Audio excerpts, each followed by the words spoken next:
He went missing. They searched for him, but in reality, he was surviving on an ice floe with him. 40-year-old Ivan Gromov went missing in 1941 when their battalion was surrounded in the far north near Murmansk, and no one could explain how he ended up on a huge ice floe in the middle of the Arctic Ocean. Perhaps the current carried him away, or he was searching for salvation by swimming from one piece of ice to another, clinging to life with a desperation that refuses to submit to the inevitability of death on the ice floe. There was nothing but snow, ice, and a terrifying silence, but fate seemed to mock him by sending him a neighbor, a huge polar bear, who was peacefully dozing on the opposite side of the ice island, as if not noticing the man's presence. For the first few days, Ivan could barely breathe, hiding behind an ice ledge so the bear wouldn't see him, but he soon realized that the bear wasn't showing aggression. Perhaps it was just waiting for a convenient moment. Thirst and hunger became unbearable after 3 days, and Gromov began breaking the ice, trying to get at least a little fresh water from frozen layers using a bayonet which fortunately was preserved with him.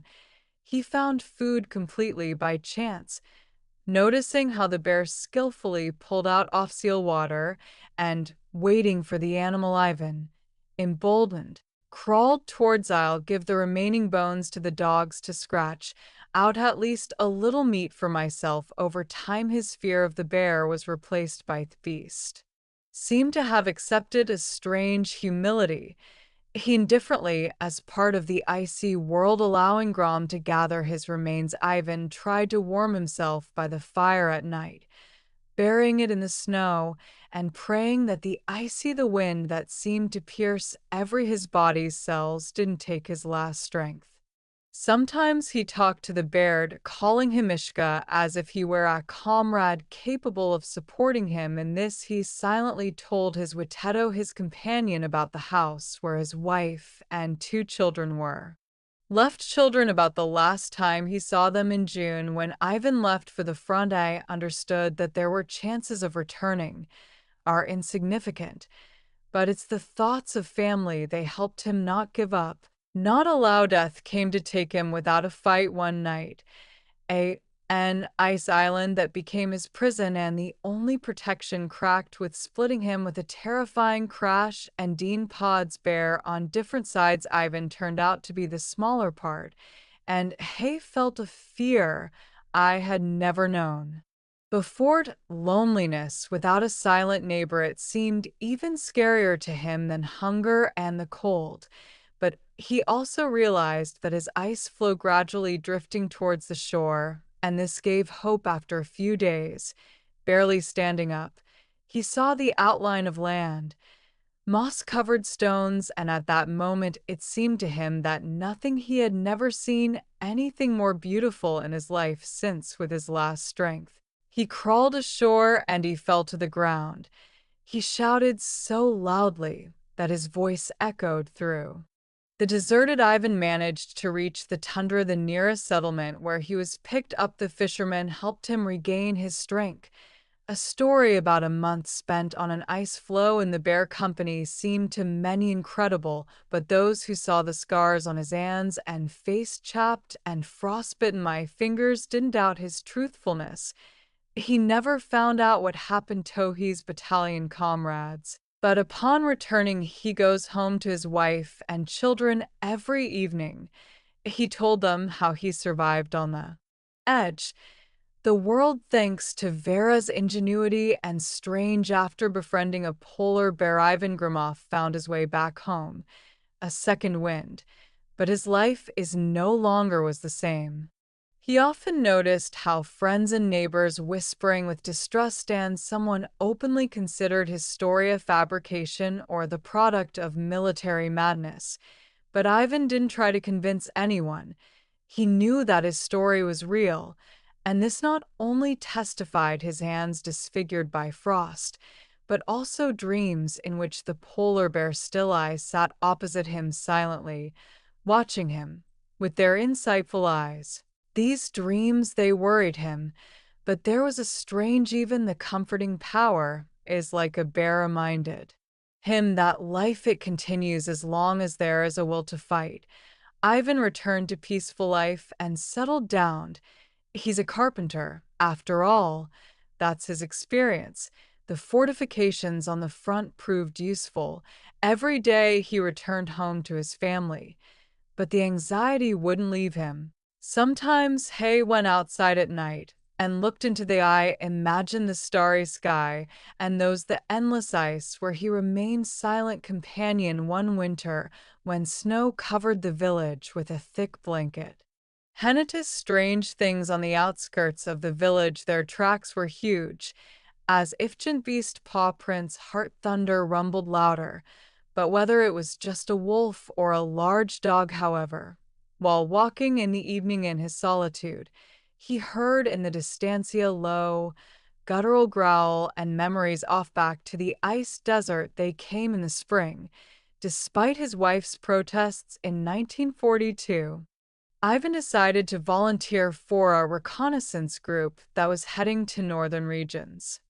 He explained his decision because he knows this region well, but actually, something else was attracting him, an insatiable desire to return to where his life hung by a thread.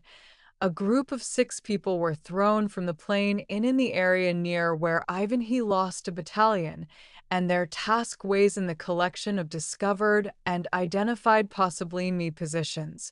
But Gromov at heart hoped to find a more complete answer to the question, why did fate give him a second chance? What role did white people play in this? A bear. During one of the operations, the group encountered a severe storm, and their divided Ivan found himself again alone in the middle of the white desert. It's like time has only rolled back. Now Hay felt more confident knowing how he survived. He caught fish again.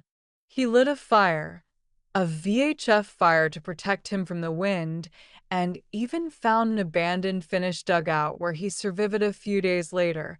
And then one morning when I went out hunting, he saw a polar bear. He was standing at a distance, and there was something in his gaze, something familiar. Ivan froze, but instead of fear, I felt something strange. It was a relief, like meeting an old friend this time. The bear didn't stay.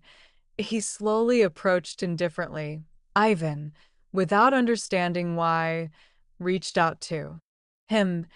The fish the animal just caught, he accepted the treat and peacefully lay down beside it, as if to make it clear that he acknowledges Gromov. Ivan spent several days in the company bears. Finding something in this, he spoke to him inexplicably. He told his wife and children about his house, and he felt lonely again. It retreats when the storm is over. Ivan, he found his comrades and returned to base. He didn't tell anyone about meeting with, considering it his personal bear secret, but since then he has felt that his life had taken on new meaning. He started helping others survive by teaching them don't give up in the face of thunder's trials. He became known as the man who survived, where no one else would have survived, and he was respected for strength of spirit and unwavering faith. But until the end of his days, Ivan kept in his heart that image of a huge polar bear who taught him that even in the most harsh conditions, there's always room to hope and friendship, even the most unusual. And every winter, when the snow covered the ground, he was leaving the house, looking north as if he was waiting to see his again one day. Years passed. The war remained. The memories are behind him. But for Ivan Gromov, about the white bear became an episode the past, and something more, a symbol of him, their own struggle for strength and endurance after the war. He continued to work. I helped the carpenter rebuild destroyed villages and towns in New. Deep down, he felt that his connection with the North, and even that is not torn apart. Stories about meeting a bear with over time, they became a legend among the villagers, and their children were mesmerized by him. They looked at the old frontline soldier with their words. I admired him for wanting to be a hero to others. He experienced fairy tales every winter, an irresistible desire to go again north to in 1953. When the country gradually Ivan started going away from the war, he convinced them to prepare for a new expedition. Several friends who were former frontline soldiers to go with him under the pretext of studying northern territories for fishing. The Artels gathered everything they needed: warm clothes, tents, provisions, and a boat for traveling on rivers. Ivan's Wi-Fi begged him to give up this idea, but he just replied that he had to go back where I once started a new life. The expedition began at the end of February. The frosts were fierce, but for Ivan, he felt right at home. Making their way through endless snowfields, leading his comrades through dangerous passes and icy rivers. But the further the more they came in, the more Ivan felt a strange anxiety, as if something his comrades were watching them from afar. Have you also noticed strange tracks in the snow, huge like the paws of a giant beast? No one said it out loud, but voltage it escalated one evening when the group stopped for the night with the frozen. Ivan heard a familiar growl. It was muffled, as if it were coming from a distance, but he immediately knew who it wasn't. Without saying a word, he left the tent and headed towards the sound. Leaving comrades in confusion. A few hundred meters, he stopped against a backdrop of a snow-white landscape. Slowly, that strange, almost mystical connection. This time, he was afraid. He knew the bear hadn't come accidentally. He reached out his hand as if greeting an old friend. And a beast, instead to escape or attack, quietly growled as if answering him. Ivan spent with the bear for several minutes that seemed like forever, and then the beast, he turned slowly and went deeper inside of the ice desert, leaving tracks behind which the wind soon carried away. When he returned to the camp and his friends saw him there was something unusual on his face, a mixture of joy and a sense of calm, as if he had finally found what he didn't tell them about the meeting he was looking for. He just said his duty is here now. The expedition was completed earlier than was planned, and Ivan returned home. But from that moment on, his life changed. He started writing a book about his life, describing not only wars and difficulties, but also what was happening on. His story about the white bear is iced turned into a philosophical story about the struggle for survival and the importance of connecting a person with nature. A book the owner of the ice, who became popular, was called Ivan himself received an invitation to perform in front of the youth, telling them that a person's strength lies not only in courage, but also in the ability to find harmony even in the harshest circumstances. But the biggest mystery he never fully shared with anyone. He kept that moment in his heart throughout his days. When I looked into the bear's eyes and saw something in them I couldn't explain in the words of, but what gave him the strength to keep living. And every winter he would leave the house gazing into the endless horizon, knowing what's way up there in the north among the ice, and his silent friend is still waiting for the snow, the keeper of his secrets, and a symbol of him defiance.